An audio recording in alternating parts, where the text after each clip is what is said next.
బంగ్లాదేశ్లో ఒక హిందువుని కొట్టి చంపి చెట్టుకు ఉరివేసి సజీవ దహనం చేశారు. ఈ ఫోటోలో కనిపిస్తున్న అతని పేరు దీపు చంద్రదాస్. ఇతను చేసిన తప్పేంటంటే అన్ని మతాలు ఒకటే, అందరి దేవుళ్ళు సమానమే అని చెప్పడం. ఇది దైవ దూషణగా ప్రకటించి అక్కడున్న బంగ్లాదేశ్ ప్రభుత్వం ఇతను అరెస్ట్ చేసింది. అది సరిపోక అక్కడున్న కొంతమంది రాడికలైజ్డ్ ముస్లిమ్స్ అతని పోలీస్ దగ్గర నుంచి తీసుకొచ్చి కొట్టి కొన ప్రాణాలతో ఉన్న అతన్ని చెట్టుకు ఉరివేసి సజీవ దహనం చేశారు. ఇండియాలో రిజర్వేషన్ సిస్టమ్ ఉన్నట్టే బంగ్లాదేశ్లో కూడా రిజర్వేషన్ సిస్టమ్ ఉంది.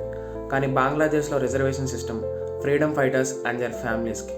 సో 50% రిజర్వేషన్ సిస్టమ్ ఉంది అక్కడ. బంగ్లాదేశ్ యువత ఎంత కష్టపడి చదివినా కూడా వాళ్ళకి ఈ రిజర్వేషన్ సిస్టమ్ వల్ల ఉద్యోగాలు రాకపోవడంతో అప్పుడున్న ప్రభుత్వం వెదురు తిరిగి అక్కడున్న ప్రైమ్ మినిస్టర్ అయిన షేక్ హసీనాని దేశం నుంచి వెళ్ళగొట్టారు. తర్వాత యూనస్ ప్రభుత్వాన్ని ఏర్పాటు చేశారు. కొత్త ప్రభుత్వం ఏర్పడిన తర్వాత ఉద్యోగాల కోసం, పరిశ్రమల కోసం పోరాడకుండా అక్కడున్న కొంతమంది యాంటీ ఇండియా మూవ్మెంట్స్ చేస్తున్నారు, ఇండియా మీద విషం చిమ్ముతున్నారు. రీసెంట్గా కొన్ని రోజుల క్రితం అక్కడ యూత్ లీడర్ అయిన షరీఫ్ ఒస్మాన్ హదీ అనే అతనిపై ఎవరో తెలియని వ్యక్తులు దాడి చేశారు.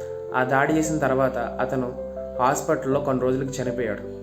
దీంతో అక్కడున్న రాడికలైజ్డ్ యూత్ అక్కడున్న ప్రభుత్వాన్ని ప్రెషర్ చేయకుండా, హంతకులు ఎవరో పట్టుకోకుండా యాంటీ హిందూ ప్రొటెస్ట్ చేస్తున్నారు. అక్కడున్న బంగ్లాదేశ్ హిందువుల మీద దాడి చేస్తున్నారు. బంగ్లాదేశ్లో ఇంత జరుగుతున్నా కూడా ఏ సెలబ్రిటీ మాట్లాడట్లేదు, ఏ పొలిటీషియన్ కూడా మాట్లాడట్లేదు. భారతదేశ ప్రభుత్వం వారి కోసం ఏమైనా చేయాలని మనస్ఫూర్తిగా కోరుకుంటున్నాను. Thank you. జై హింద్.